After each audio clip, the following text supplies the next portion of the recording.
Tere! On eetris 8. Rabaraadio saade ja tänane teema on soo ja rabapärimused.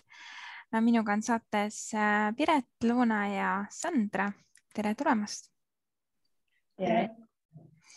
Kõigepealt ma küsiksingi teid kõigilt, et kes te olete ja kuidas need pärimused teieni jõudsid? Äkki Piret, sinust võiks alustada? Ja, Piret Pungas-Kohv olen. Tere veel kord kõigile ja kõigepealt palju õnne Niilu soole siin vahepealse kohtuetapi võidu puhul. Kasutan juhust.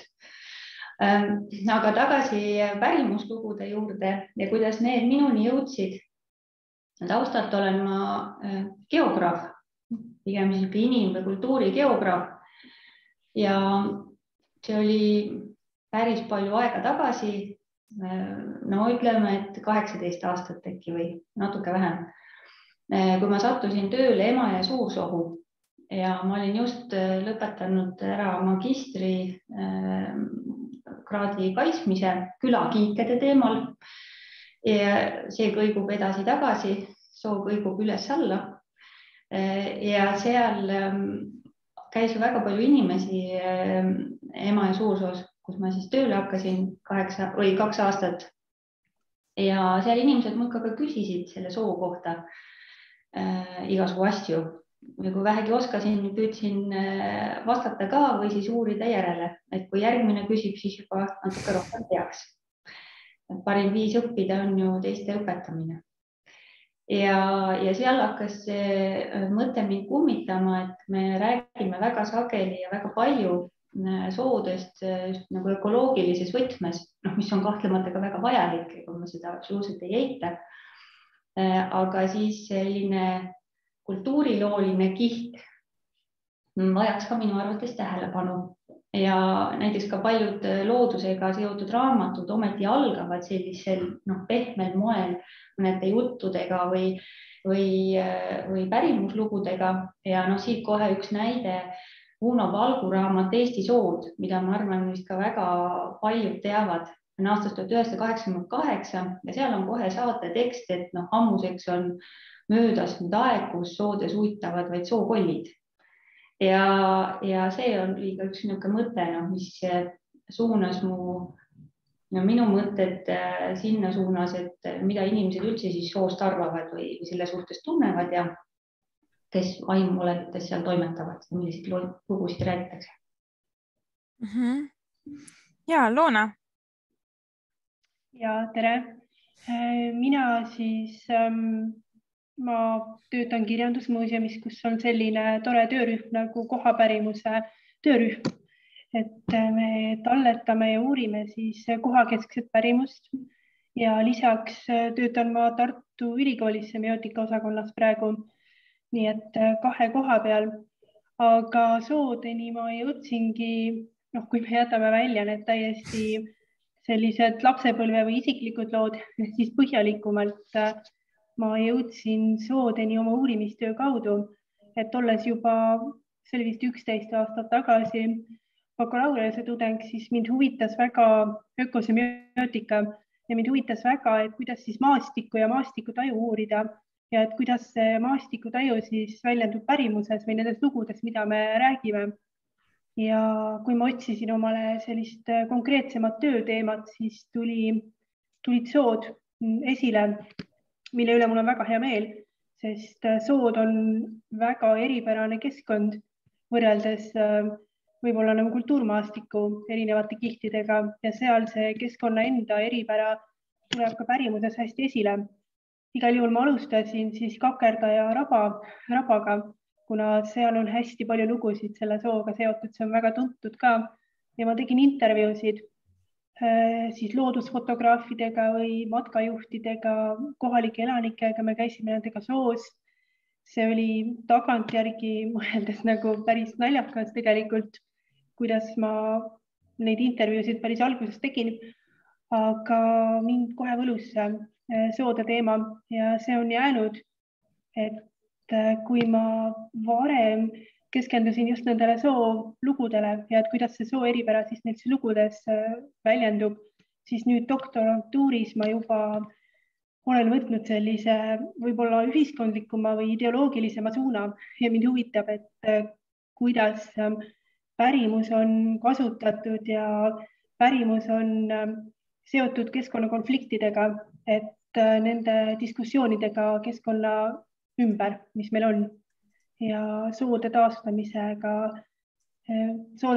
näide on üks neist näidetest.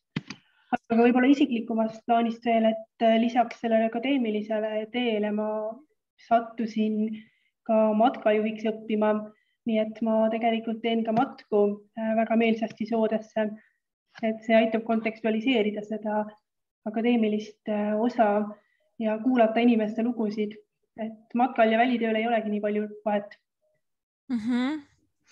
Aitäh, Loona. Sandra? Tere. Ma olen kõige lähemalt kokku puutunud nüüd isiklikult Soomaa rabadega, võib-olla Kuresoo ja siis Valge raba on need 2 raba, kus ma kõige rohkem olen liikunud, et see on seotud sellega, et ma ise olen Soomaaga nagu, kuidas ma ütlen, nagu hingeliselt ja igatemoodi seotud, tööalaselt ka natuke ja kõige enam hingeliselt, aga ja nüüd lisaks siis viimastel aastatel ka Soosaare raba või selle Kolgajani piirkonna rabadega ka seotud, et jällegi hingelisel tasandil ja no füüsiliselt ka võib nii öelda. Et siis need rabad on nagu selline tahtmine või olla rabas või käia, liikuda rabas või et see on selline ja mul on selline omalaadne isiklik suhe, tegelikult võib-olla kõige isiklikum suhe ongi kas siis Soosaare rabaga hoopiski, aga et minu väike talukoht Soomaal, et asub tegelikult Ördi ja Valge raba vahel, et sedaviisi Soomaast rääkides, siis seal Soomaal see nagu see nimigi ütleb, selle piirkonna nimi, siis seal see elu paiknebki rabade vahel, aga siis rabad on nagu tihedalt osa elust, et see on selline igapäevane keskkond siiski, kus näiteks tegeleda korilusega või muidu sellise enese otsingutega või millega iganes, et mida siis raba võimaldab. Et minu seos on jah see, et mul on nagu kuna ma Soomaa kultuuripärandiga tegelen, siis mul on nagu tööalane seos ka natukene rabadega nagu just selle, mis on just seotud sellise pärimuse kogumise ja süstematiseerimisega, et kunagi aastal 2011 või kunas see oli, kui RMK-l oli selline pärandkultuuriprojekt. Ja siis mina ja siis hea sõber Algis Martso, ma mäletan, et meil olid mõlemal sellised majanduslikult madal periood ja siis me püüdsime ka saada pärandkultuuri inventeerijateks ja siis me käisime seal koolitusel aga meid ei valitud kumbagi ja siis, aga pärast ikkagi see töö tuli minuni sedaviisi, et see inimene, kes Suurejani kihelkonna või Suurejani valla, see jagunes valdade kaupa, et kes Suurejani valla endale nagu inventeerida sai, siis tema tegelikult see oli nii suur vald, siis juba ta oli liitunud 2 teise väiksema vallaga, et siis see inimene pöördus minu poole, kuna talle oli jäänud meelde, et ma just Soomaalt tulin, et sinna püüdsin pääseda inventeerijaks, et siis ma ühesõnaga tänu sellele, et ma sain ikkagi selle Suurejani kihelkonna Soomaa osa enda inventeerida, siis mul oli selline erakordne võimalus tänaseks juba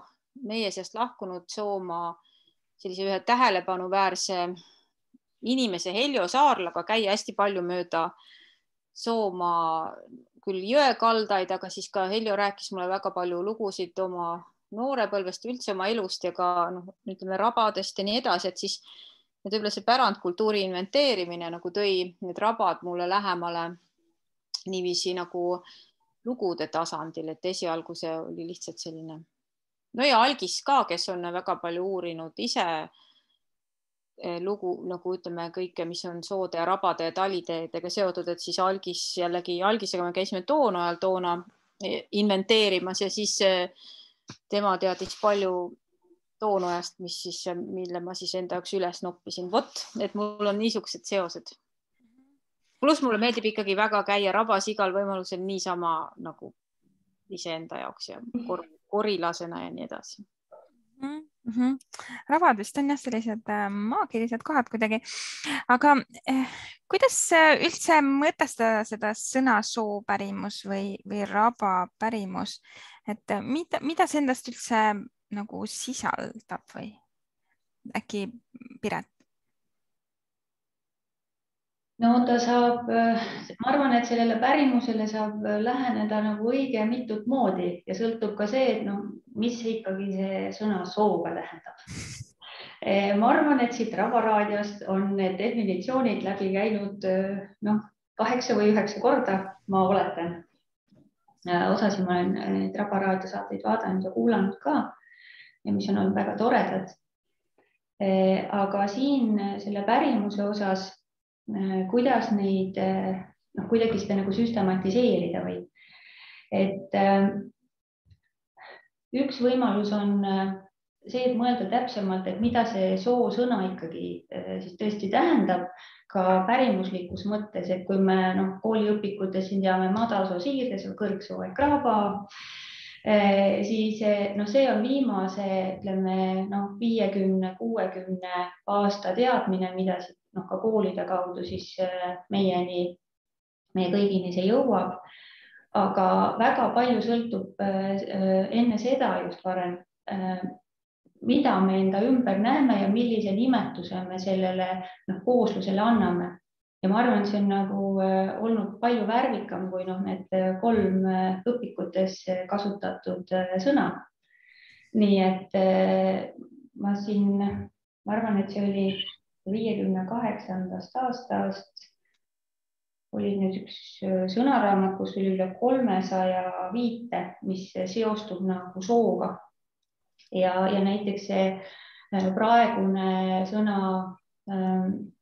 raba Eerik Leibakule toetudes siin vestluses temaga veel omal ajal tähendas pigem hoopis siirdesood, aga näiteks sooga seostub ka selline sõna nagu katku, täpsemalt allikasoo või siis oli ka padu, mis olla näiteks madalsoo.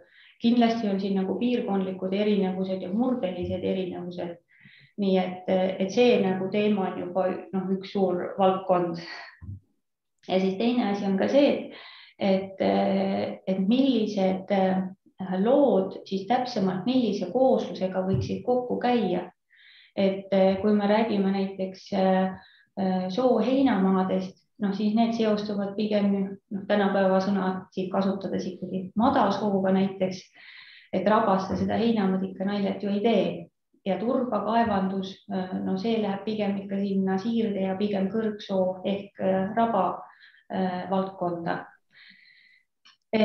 Ja ma arvan, et siis on veel üks variant, et kuidas seda pärimust hakata vaatama, et millised teemad siis selle soo kõige laiemas mõttes tähendusega haagivad. Ja mina siin praegu toon välja mõned, mis siit Kirjandusmuuseumi varasalvest on mul varasematel aastatel silma jäänud, just nagu ütleme süstematiseerimise mõttes. Et näiteks see, kuidas sood üldse nagu nime on saanud või siis kuidas soo on tekkinud. Et see ökoloogia ei käi selle rahvajuttudega sageli üldse kaasas. Või siis, et siis see soole omistatud tähendus selles mõttes, et soo kui pelgupaik. Ma olen oma doktoritöös kasutanud sood ka sellise liminaalse maastiku võrdkujuna Eestis ja seda mitmes mõttes, et seda nii ökoloogilises võtmes, et kus see orgaaniline aine ja vesi on segamini ja samal ajal vanarahva ütlus, et vesi on, laev ei sõida, maa on, aga käia ei saa. Et ühtepidi siis ökoloogiline pool, aga teiselt pool ka see kultuuriline ja sotsiaalne pool, et inimesed, kes siis elavad kas sooservas, on ka kuidagi sotsiaalselt nagu kuidagi marginaalse või piiripealse piiripealsed positsioonid ja sageli võib-olla küla keskmest ka kuidagi tõljutud, et mingid veidrikud on seal kuskil päris sooservas. Aga kui on nüüd küla keskmel kitsas käes, ütleme, on need siis haigused või sõjad muidugi, kui me räägime siin kaugemast minevikust, siis nähti selles soos pelgupaika ja mindi siis soosaartele pakku kõikide nende hädade eest. Nii et see selline vastandlikkus käib selle sooga kaasas. Ja ma arvan, et ma ei tea, teie jaoks ka tuttav vanasõna, et kus mägi, seal mõis, kus küngas, seal kõrts, talud, sooja, raba sees. Nii et see talupoeg lükati sinna kõige kehvemale maale, kus siis suurt miski ei kasvanud ja mõis oli siis hea viljakal maal, mõisamaad. No enne pärisorjuse kaotamist oli meil kõik maa kuulus suures osas erinevat tüüpi mõisatele, aga see selleks. Ja nagu ma siis juba viitasin, on ju soosaartele, pelgupaikadele, siis näiteks mõõdeti siis ka näiteks laukaid soos. Kusjuures see oli minu jaoks huvitav nüanss, et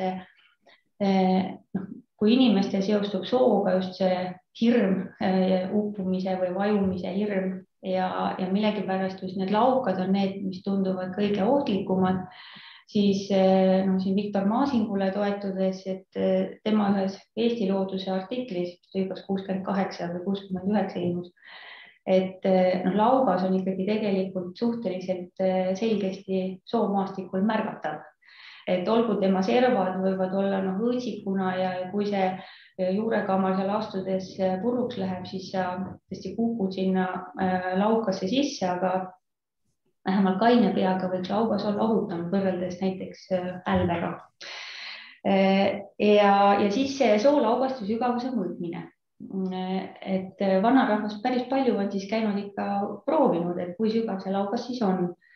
Ja kui see köis on siis sinna, pada on ka pandud raskuseks otsa ja köis on siis justkui lauka põhja jõudnud ja see laugas on või köis siis uuesti tagasi tõmmatakse maapinnale, siis on sealt leitud näiteks verine oinapea. Et oletatavalt küll siis Ameerika rahvas on selle sinna patta pannud. Aga näiteks ma sellise motiivi leidsin ka Tuul Sepa raamatust Allika Haldjas, kus samasugune pärimuslugu seostus ka järvega, mis oli minu jaoks uudis, sest mina mõtlesin, et see käib ainult just laugaste kohta. Nii et ja siis muidugi soost leitakse ju varandust, et kui on tegemist sellise müstilisema piiripealsema alaga, siis kui oled ikka õnnesärgis sündinud, siis võib sealt igasugu vägevat kraami saada. Ja neid varanduse leidmise lugusid on päris palju. Ja muidugi siis on müütiliste või eripäraste paikadega seostuvad ka igasugused vaimolendid. Aga mul on tunne, et ma annan vahepeal teistele ka sõna. Saame hiljem edasisest rääkida. Loona. Ja, väga põnev, et Piret suutis vähese ajaga võtta kokku väga palju teemasid, mis on soode pärimuseks oluline. Et ma korraks läheksin tagasi päris algusesse ja zoomiksin suureks tagasi ja räägiks sellest, et sood pärimuses maastikutüübina, et kas nad on palju esindatud või kas meil on palju üldse pärimust, mis on soodega või märgaladega seotud. Ja siin ma ütleksin, et pigem mitte, sellepärast, et sood, nagu ka Piret mainis ja mis on ka loomulik või loogiline, on sellised raskesti läbitavad ja raskesti ligipääsetavad kohad olnud, kus inimesed elasid siis, kui võib-olla muud varianti ei olnud, kui näiteks külad pidid kolima või kui oli maapuudus või kui viljakas maa oli juba ära võetud, et siis tehti heina kuskilt soo äärtest või käidi sinna kanalistele püüniseid panema üles ja jahti pidama. et põhimõtteliselt ma tegin sellise väikse katse ja vaatasin, et meie kohapärimuse andmebaas, et meil on selline andmebaas, kus on siis erinevad pärimusteated üle Eesti. Et kui seal on 36 054 teatet, siis ütleme soodest rääkis neist 1000, kaasa arvatud siis need saartel asuvate talude lood, mis otseselt võib-olla soodega ei seostunud. Et põhimõtteliselt ma ütleks, et on vähem kui ülejäänud kultuurmaastike kohta, lihtsalt sellepärast, et seal ei käidud nii palju, et inimesed ju rääkisid nendest paikadest ja asju juhtus nendest paikadest, millest teed läksid mööda või kuhu oli asja. Ja päris palju on kaasajal räägitud, et soodesse suhtuti pärimuses kuidagi negatiivselt või kardeti või hoiti eemale. Et ma ei ütleks soopärimuse põhjal, et see nii on. Pigem oli neil lugudel hoiatusfunktsioon, et kas või see sügavuse mõõtmine ja see arusaam, et laukad on põhjatud, oli selleks, et teinekord inimesi hoiatada selle eest, et nad ei läheks sinna ujuma ja lapsi hoiatada. Et see sügavuse mõõtmine tõepoolest käis ka järvede kohta ja see põhjatu, et mõned järved on põhjatud, et Lõuna-Eestis on seda päris palju. Et seal on ka see tagapõhi, et hoiatada, aga tegelikult on ka selliseid hoiatusmuistendeid hauakohtade kohta näiteks jõgedes või nagu mingisugustes rasketes piirkondades või näiteks veealuste karide kohta rannikul ja nii edasi. Et ma ei ütleks, et see on negatiivne ja see ülemüstifitseerimine või see müstifitseerimine on tulnud ka nagu hiljem pärast 70-ndaid, kui meil on ligipääs soodele ja kui me külastame neid ja kui nad on tulnud identiteedidiskursuse osaks saanud.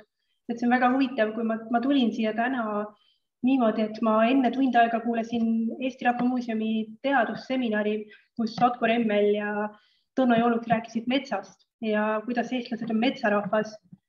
Ja ma kohe läks nagu mõte, et kas eestlased on siis soorahvas või on metsarahvas, sest kui paar aastat tagasi oli Eesti 100 juubel, siis korraldas Postimees sellise küsitluse, et mis on Eesti asi ja sai hääletada ja päris paljud hääletasid ja seal olid Arvo Pärt ja Saun ja Mets ja Raba ja erinevaid asju, laulupidu ja Raba võitis nagu väga pika puuga ära, et kõige eestlaslikum asi peaks olema siis justkui Raba, et nii ökoloogiline, kui me vaatame, kui palju protsenti on Eestist nagu praegu elussoo ja kui me vaatame pärimust, siis me näeme, et tegelikult kvantitatiivselt seda ei ole nii palju, aga et see on meil ikkagi väga eriline olnud või nagu silma paistnud.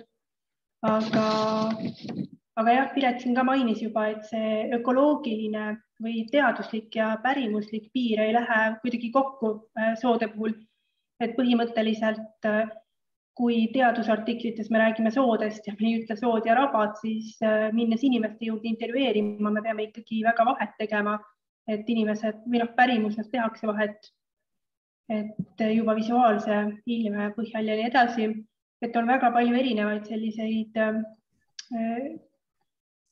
märgalasid, mille kohta siis on räägitud, et on sellised mädasood või mädad kohad, siis on rabasood ja õitsikud ja hauduvsood ja vajuvik ja pehmik ja kõik need toredad sõnad pärimuses.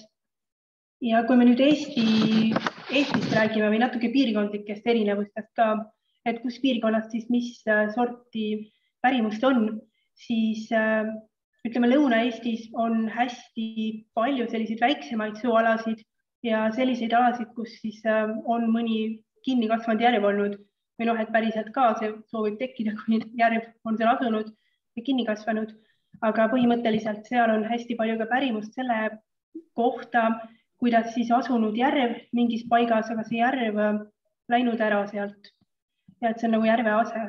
Et tegelikult Eesti pärimuses ja üldse on väga vahvasti järved väga emotsionaalsed, et nad vihastavad ja nad kurvastavad ja nad lihtsalt lähevad ära. Ja enamasti nad lähevad ära sellepärast, et keegi on pesnud mingisuguseid räpaseid nartse või reostanud järvi ja siis nad lihtsalt lähevad kusagile mujale, et on need rändavad järved. aga ütleme, et karstialadel, Põhja-Eestis ja natukene ka saartel on selliseid kurisookohti või väikseid sooalasid, mis on allikate või kurisooaukudega seotud, et seal on jällegi lood, kuidas inimesed või loomad on uppunud ja mujal nagu välja tulnud. Või kuidas masinad on sinna vajunud. Aga et seal Soomaal ja Kõrvemaal ja kuidagi Kesk-Eestis, kui on suured sooalad, et nende puhul siis on sellist argist soopärimust rohkem, sest seal tõepoolest on ka elatud soosaartel ja nagu Soomaalgi, et põhimõtteliselt terved külad soodest ümbritsetud. Ja karstialadel ja mingites alades, kus on sood ja veekogud hästi olulised ka joogivee seisukohalt, et seal on siis selliseid lugusid, et kuidas sood on seotud inimeste joogivee kättesaadavusega või et kuidas, kui soodes on vesi, siis on ka kaevus vesi ja nii edasi, et see on ka nagu selline praktiline vajadus olnud. Et jah, mõned erisused on olnud, aga ma annan nüüd jälle sõna edasi. Sandra, soovid sa midagi lisada? Ma just mõtlen, mind õudselt huvitaks just, et rohkem teada näiteks nendest virvatulukestest, et nende kohta mina ei ole, ütleme Soomaal ei ole mulle väga keegi sellest rääkinud, et kas Piret või Loona oskab nendest rohkem kõnelda või et see on võib-olla niisugune teema, mis mind paeluks, et mida nendest on vanasti räägitud? Jah, ma võin nagu seda tagapõhja natukene veel avada. Et siis virvatulukesed, folkloristid on öelnud, et virvatulukesed või sellised lood tulukestest, kes meelitavad ja eksitavad siis sohu, et need ei ole olnud Eesti pärimuses algupäraselt kuidagi väga esil. Et nad on tulnud pigem hiljem ja pigem kirjanduse kaudu, võib-olla siis Lääne-Euroopast, et on sellised rändmotiivid, sest tegelikult neid virvatulukese motiive on üle Euroopa olnud ja mujal ka selles mõttes märgaladega seotult ja seotult ka varanduse siis lugudega. Teinekord need virvatulukesed siis tüüpiliselt ju näitasid seda varanduse asukohta ja nende virvatulukestega oli ikkagi ka ebausku natukene seotud, et kuigi see ei olnud selline väga vana, eks ju, motiiv Eestis, aga kui see ikkagi levis, siis veel 30-ndatel ma lugesin sellest loodusvaatleja ajakirjast, kuidas siis loodusteadlane oli üritanud siis kirjeldada, et see tuleb nagu soogaasidest, et see on nagu see ökoloogiline tagapõhi, aga et inimesed ikkagi natuke kardavad neid sootulukesi ja ta kirjeldas, kuidas siis seal Võlla rabas või nagu Pärnumaa kandis mehed olid ikkagi, kui keegi oli näinud sootulukest, siis nad olid ikka salga kokku võtnud ja püssidega läinud kohale, et kuidagi näha siis, mis see sootuluke endast nagu kujutab. Ja seal oli ka toodud nagu selliseid sootulukese nägemise selliseid juhtumeid, et näiteks üks noormees oli näinud sootulukesi, aga oli kirjas, et see oli nagu kaine ja mõistlik noormees, et selles mõttes usaldusväärne, et kes nägi neid tulukesi. Ja peale soode kuivendamist muidugi nagu need tulukesed on vähemaks jäänud ja Lääne-Euroopas ka juba nagu kadusid varem ära või need nii-öelda lood, kus inimesed on neid näinud. Aga äkki Piretil on midagi lisada? Jaa, mul on ka mõned leiud ja need on üldse nüüd mitte kirjandusmuuseumi andmebaasist, aga minu jaoks üks tõeline elupesa ja varalaegas on lisaks veel tea.igar.ee, kus on kõik siis need vanad ajalehed ja ajakirjad ju kättesaadavad. Ja siin ma ei tea, kas te siis selle Zoomi kaudu näete, aga lausa on niisugused väljavõtted, on nad siis laukatuled, pettetuled, virvatuled, sootuled ja selliseid viiteid, täpselt nagu Loona ütleski, 30-ndatel on need artiklid kirjutatud ja on tõepoolest käidud neid siin otsimas ja viidatud näiteks Sirtsi soole, kus neid virvatulesid on nii palju nagu taevatähti või siis näiteks kuidas Virumaal, ma loen nüüd kvooti kirjas, et ma oskan tegelikult kiiremini lugeda, aga Virumaal Narva jõe lähedal on Pühatu soo, see on siis Puhatu praeguses kontekstis, kus läinud aastal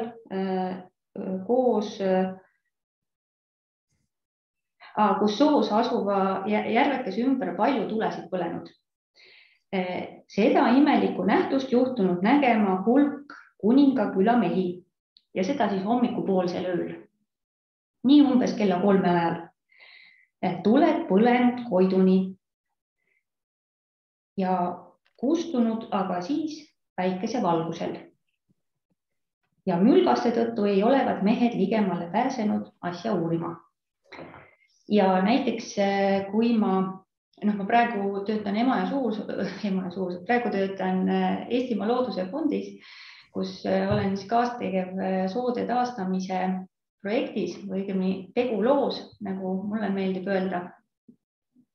Ja meil on siis 6 sooala, kus minu roll oligi tuhmida ka muude tööde hulgas siis nendes erinevates andmebaasides, kas leiab ka mingisugust teavet nende soode kohta ja üks nendest soodest on siis Alutaguse rahvuspargist Teodori soo ja selle soo kohta oli pärimuslikku teavet, minul õnnestus leida kaunis vähe, aga üks oli see viide, et Narva jõe lähedal teadaolevalt siis viimased 3 siis hukkunut või mitte jõkke, aga siis sohu ja kus siis eksitajaks just olevat olnud need Virva tuled.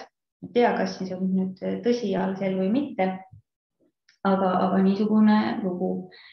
Ja siis kes või mis seal soos veel helendada võib, et üks asi on tõepoolest need soogaasid, et kas on siis fosfiin või difosfiin, mis väidetavalt siis õhuga kokkupuutes sellist sinakat leeki tekitab. Aga siis on näiteks ka veel hõõgmardikad, emased lennuvõimetud, kelle taguots helendab sarnaselt Jaani mardikale.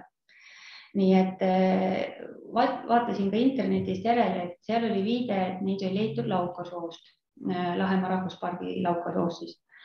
Aga leidsime siin paar isendit, või mitte mina ei leidnud, vaid Marko Kopp leidis. Saatsime ka Villu Soonele, kes on putukateadlane, et ta siis ära määraks, et kas võib olla ka tegemist siis ikkagi hõõgmardikaga. Et need tõesti Sirtsi soos pimedal suveööl helendasid. Aga selle Virva tulukeste kohta ka, et millal siis neid pigem võiks näha. Talvel ju ei näe, eks ju. Ütleme, et kui kliima veel ei ole soojenenud ja lumi on peal ja nii edasi. Aga see võiks olla siis ütleme augusti lõpupoole, kui suve soojus on jõudnud võimalikult sügavale turba pinnasesse ja ütleme see taimede lagunemine, mis soos on niigi kaunis vaevaline, siis tekivad ikkagi niisugused jäägaasid. Ma ütlen selle kohta niimoodi lastele rääkides, et soo justkui puuksutab. Ja siis ja need võivad siis helendada mõnel juhul ja kui meil oleks siis hästi tuulevaikne, meil peab olema ka kaunis pime juba, et see heledus, need õrnad tulekesed siis üldse välja paistaks. Nii et see siis viibki meil siia augusti lõppu või ka septembri alguses, et veel on soe, aga juba on märksa pimedam kui näiteks jaaniajal. Nii et selline taust veel.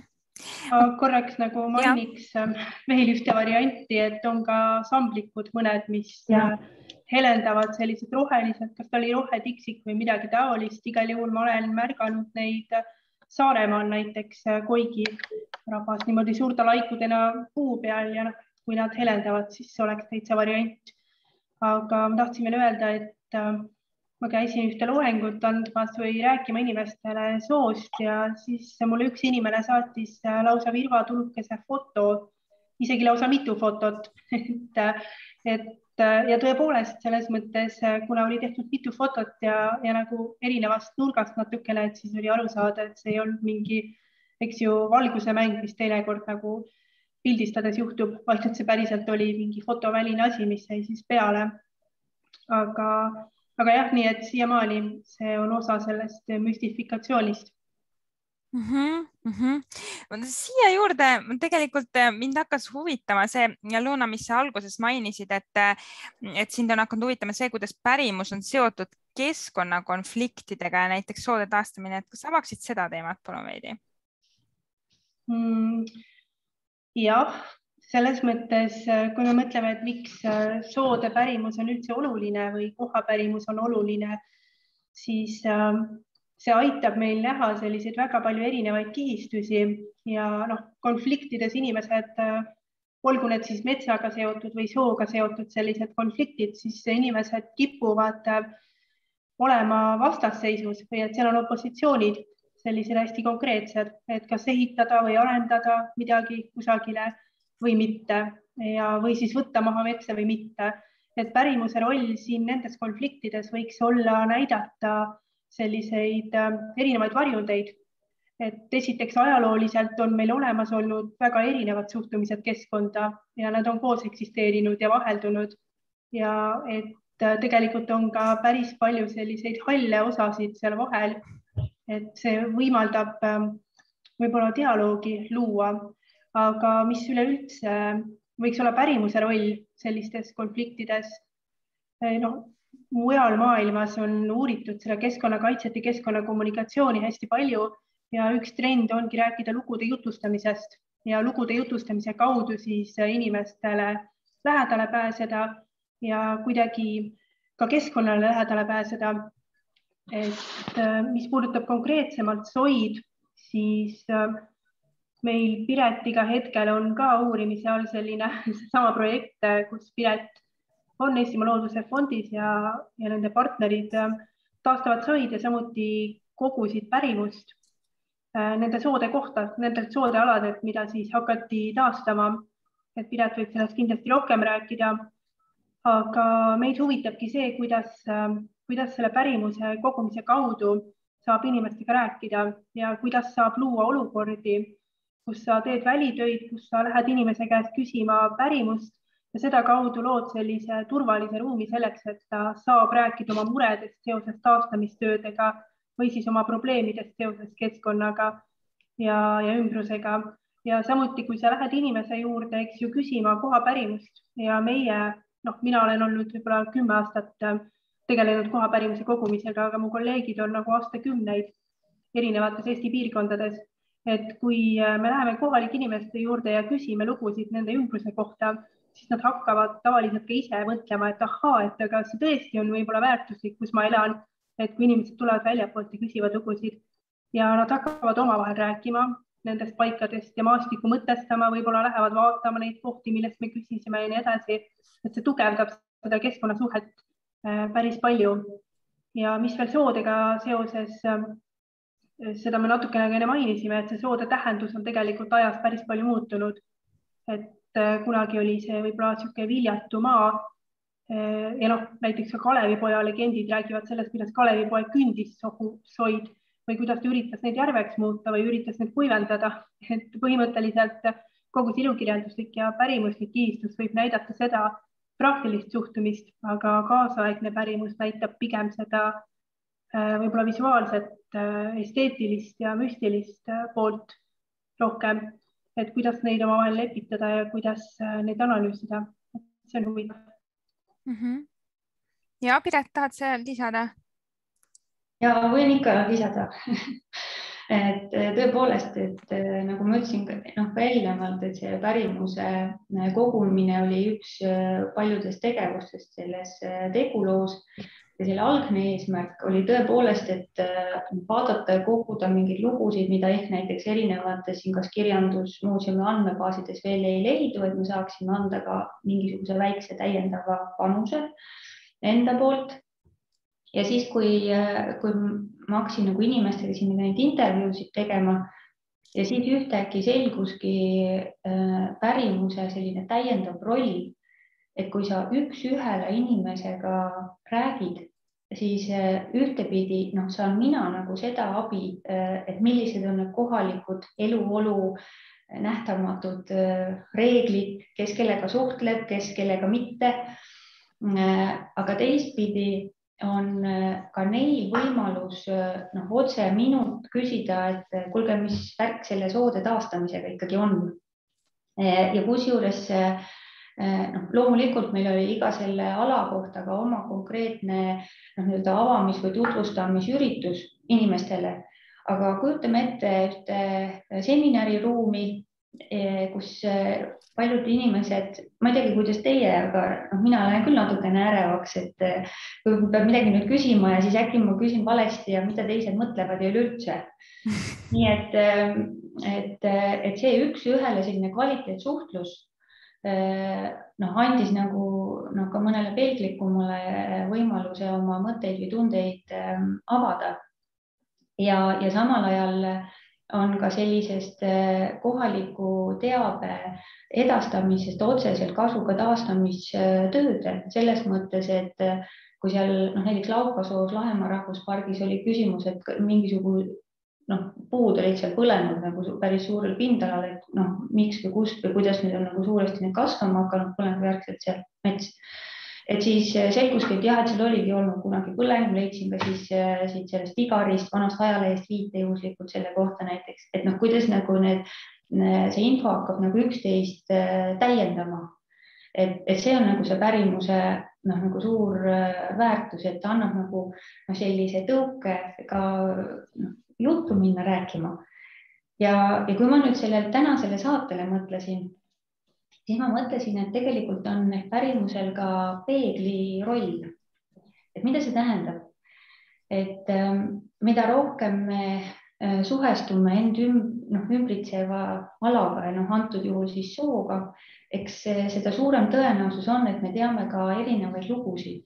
Ja need ei pea minema alati aastasse 1802, on ju, vaid võib-olla ka 1800 või 1982.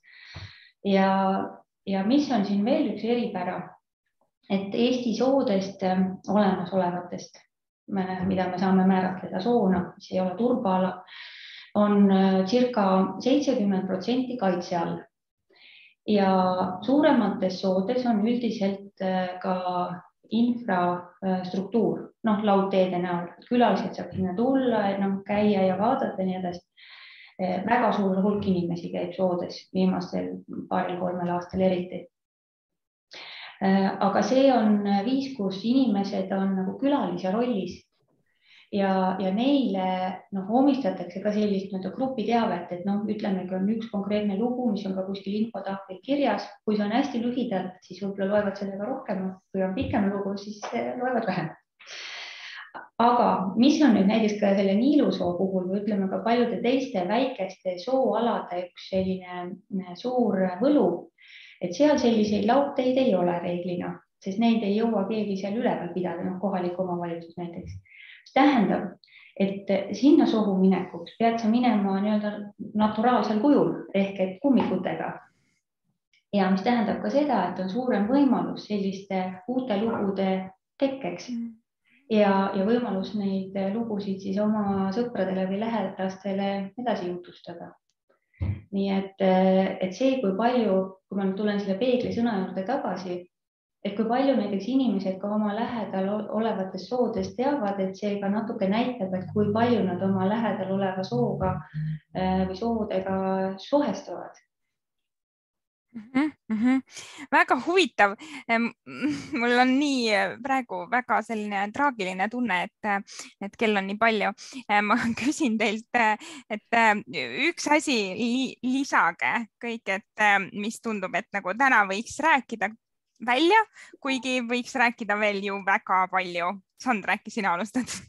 Ja ma just mõtlen, et mida me nagu ei ole väga palju puudutanud praegu on võib-olla sellisem nagu kaasaegsemad leiud soost või Soomaal just on näiteks seal Kuresoos mitte kaugel Ingatsi laudrajast on niisugune põnev koht, kus on kunagi teise maailmasõja ajal alla kukkunud üks sõjalennuk, et sellest on seal isegi veel mingisugused detailid täitsa leitavad, et see on selline nagu et see kõneleb võib-olla sellest, et see on raske maastik, et sood kaudselt me sellest oleme ka siin või Loona ja Piret on rääkinud, et rabades, kuna nad on sellised raskesti läbitavad või sood piirkonnad, kuhu siis kus inimesel on inimene, kes kõike kipub nagu lõhkuma või kaasa võtma või midagi sellist, et siis tänu sellele võib-olla ka näiteks see lennuk on seal säilinud veel mingisuguselgi kujul, et sinna naljalt keegi ei satu ja et nendes soodes ja rabades võib olla ka üsna selliseid veel erinevas vanuses igasuguseid selliseid leide täitsa kohe tõesti, et mulle meenub näiteks kasvõi Rabivere rabast leitud naise laip. Minu teada, kas siis selle naise rõivastuse hulgas olid siis ka kindad ja sokid päris kindlasti, mis on, ütleme, sellised vanimad silmuskudumid, mida on, ütleme, Eestis leitud, et kuna siis seal soo või raba keskkonnas säilib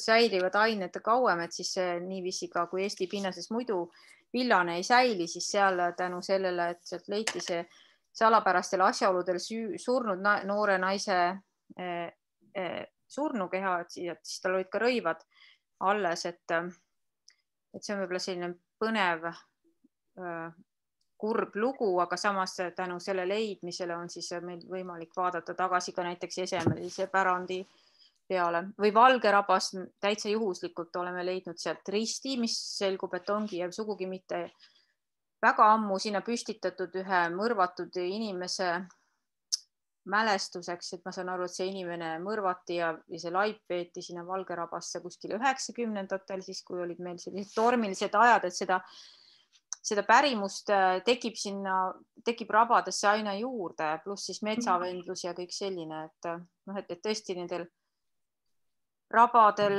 ja soodel ja soosaartel on olnud selline just selline väga vastandlik roll, et pelgupaik ja samas selline kant, kus siis võivad tõesti olla olnud sellised heidikud.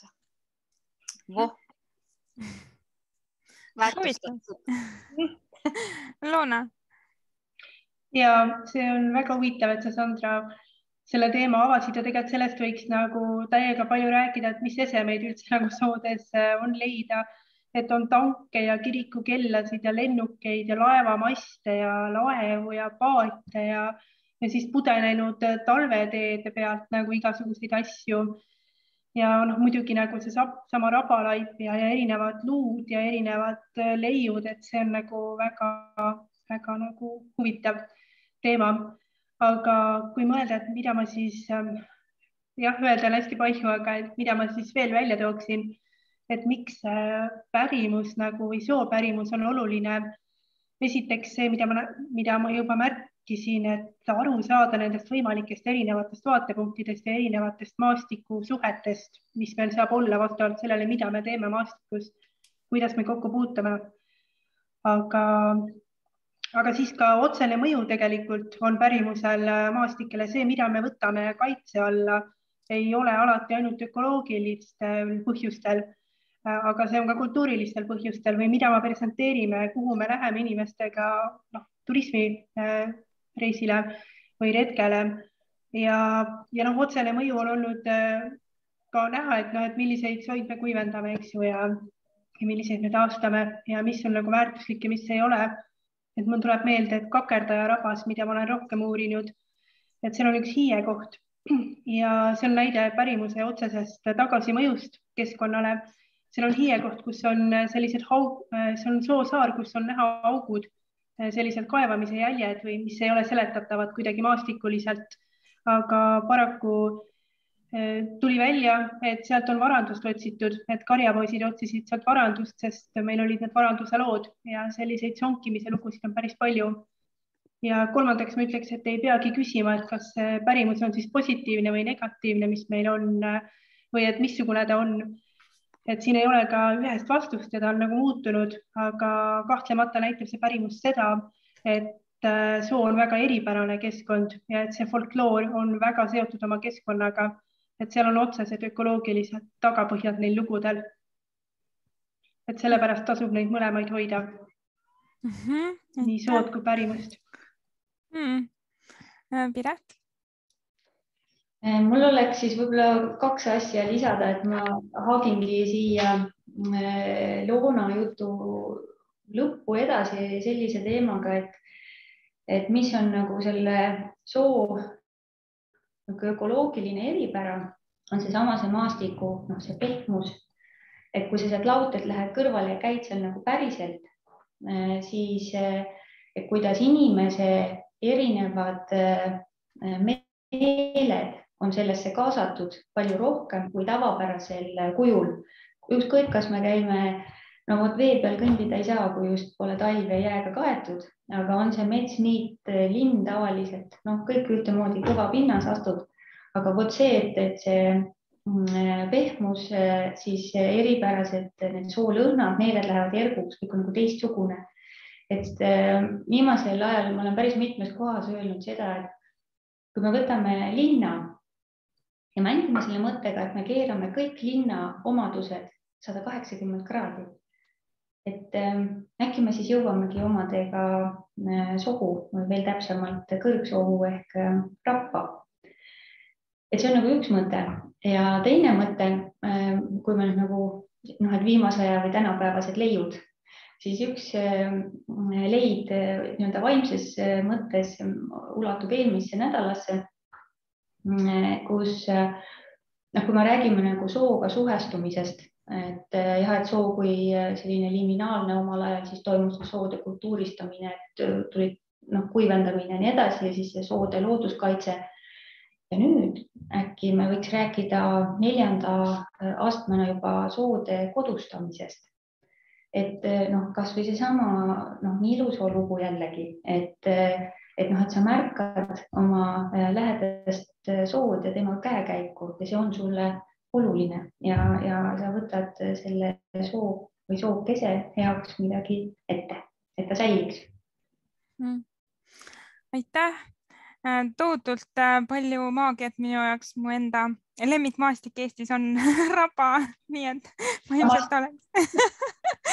oleks ka hääletanud raba poolt, aga kõik need lood ja see avamine, mis see pärimus on, et tekitab tunde, et tahaks selle kohta väga palju rohkem teada ja sohu ja rappa minna, mis ilmselt ongi ju tegelikult eesmärk ja nagu sa, Piret, ütlesid, et tehkem kõik midagi selle heaks, et sood ja rabad säiliksid soode ja rabadena. Aitäh teile tulemast, jagamast ja aitäh kõigile kuulajatele. Aitäh kutsumast!